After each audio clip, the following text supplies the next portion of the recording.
Yeah, hello, welcome everybody to the press conference, Lausitzring Race 2.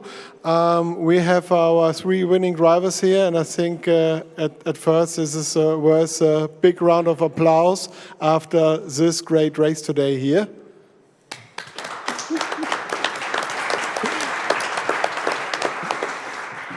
So we have Mirko Bortolotti, the first 2-time winner in the 2023 DTM season. So he broke our nice record, he broke our nice streak. But after this great race today, I think we can regret it. So Mirko, that was a really tough one, wasn't it? Yeah, it was a really tough race, honestly, from the start. Yeah, I had a really quick guy behind me with Ricardo basically pushing me the whole race, and I knew exactly, like, if I make the smallest mistake, it would be enough for him to, get a chance and get the position. So yeah, the tension was there throughout.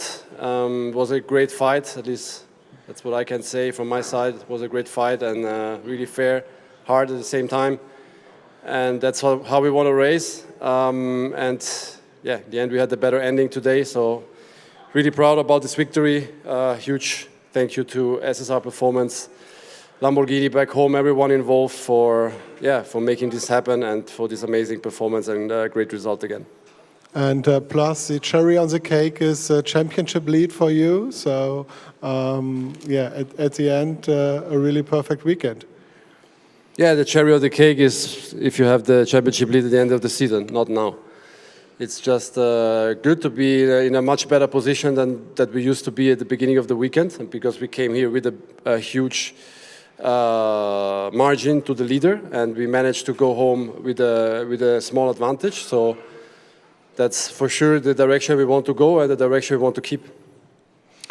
Talking about the race today, so Ricardo was, especially in the second part of the race, very close to your diffuser, pushing all the time. So how did you manage to stay cool, if one can stay cool in the cockpit in these temperatures?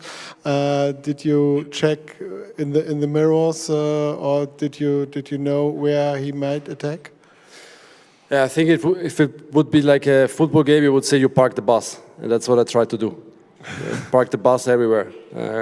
Make sure I hit every apex, stop the car there, and I was happy to get a little off tap from him here and there at the apex, but for me it was important to have a good positioning for the exit, and I knew we are strong on braking.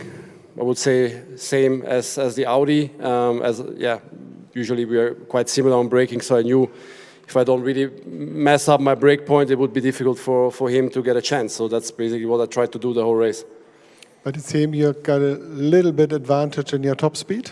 So from the outside, it looked like? I don't know. I mean, I think I always focused on having the best exit possible out of the last corner. We had really good traction there. And I don't know. I think that the straight is probably not long enough to really get a toe, unless, it would be the version we drove last year. I think it's a bit different with the longer straight, but we are barely putting 6th gear at the end of the straight, so yeah, power output between the Lambo and the Audi is quite similar, so yeah, if you don't make a big mistake, it's difficult to get a toe. Yeah, but at the end it worked out. Perfect. Thank you, Mirko. Moving on to Ricardo. Congrats. I think you really tried everything today, so tell us a little bit how they went from your side. Yeah, thank you very much. Yeah, like you said, I tried everything, but it was just not enough. It was very tight. I enjoyed it a lot. It was fair, it was cool. He didn't do any mistake, so I had no chance. But it was cool. Yeah, let's continue like this. What were your feelings in the car? What came through your mind when you were pushing lap by lap so close on the rear bumper, on the diffuser of Mirko's car? Did you expect him to make any kind of mistake, or did you have any kind of plan to overtake him? No, it's very difficult to make a plan. I think the best way is to try to put him always under pressure and that he makes a mistake or something, but I think the cars, like you said, are quite equal on braking, are quite equal on tire degradation. So we don't really have an advantage anywhere. So we were dropping quite the same. So yeah, and he didn't do any mistake, like I said. So was just okay. I'm happy. Didn't it drive you mad to see the green machine so close all the time in front of you? The bigger problem was I couldn't breathe at one point because I couldn't have fresh air all race. But yeah, that's not the big problem. But for those temperatures after the race in Parc Fermé, you look surprisingly cool. So what's the secret in getting out of the car and look so fresh? Yeah, go to the beach often and get used to the temperatures. Okay, okay, that's a clever trick. So we try to do that also. Thank you very much, Ricardo. Luca, I think driving around a great race in P3, you were looking all the time that the cars in front of you maybe make a mistake, and you were the lucky winner. Yeah, for sure. I was always crossing my fingers for Ricky that he does a dive bomb into T1. But yeah, as they both said already, Mirko didn't do one mistake. Yeah, in the end, I'm really happy with P3. Obviously, you always try to get a little closer to them, but every time I was closer than half a second, I got some error wash, especially Sector 2. But yeah, overall, good race for us. It's your second podium finish of the current season, so you also had a decent race, and you made a move on former championship leader Thomas Preining. Tell us a little bit about that. Yeah, I think we pitted 3 or 4 laps earlier than him, so I was on the hotter tire, and I was basically just driving around him, luckily. But yeah, after the pit stop today, we had a really good pace. We saw it already yesterday that the pace after the pit stop looks quite promising. That's why we went for the undercut again today. I was a bit lucky because there was a crash just before the pit stop, before my pit stop, where I think Clemens and Frank touched, and I was a bit lucky that Frank didn't touch me when I went into the pit lane. So yeah, all in all, a good race. You had Thomas on P4, but you could control the gap to Thomas, so there was no danger from behind?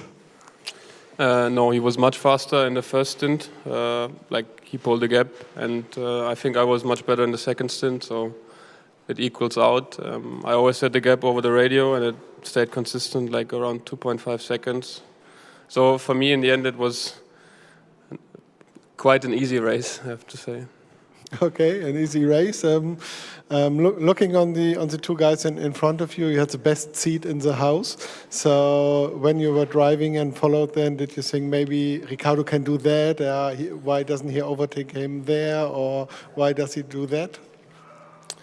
Yeah, but you see the Audi and the Lambo is so, like, it's the same car basically, more or less. And they exactly did the same every corner, and for sure DTM is so close that if Mirko doesn't do a mistake, you don't pass. Okay. Thank you, Luca. Are there any questions from the floor?